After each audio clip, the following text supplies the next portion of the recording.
and welcome back to another episode of Webtech Tutorial.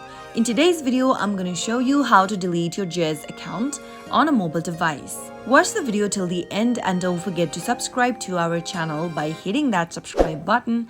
Press the notification bell so that you'll never miss another upcoming upload from us.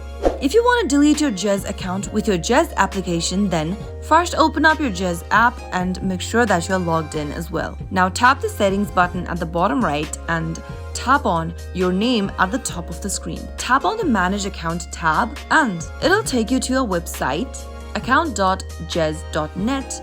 Select delete account option from the display and tap on delete one more time. Remember that your account and personal data will also be deleted from the Zedge apps and web pages. If you wish to restore your account after deletion, you can do it within 28 days after you delete your account. Let's tap on delete account in order to confirm deletion and tap on delete one more time and you'll be able to see that your account has been deleted.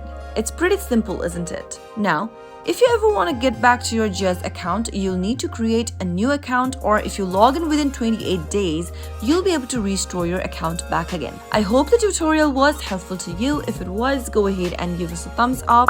I'll be back soon with more videos like this. Thank you for watching.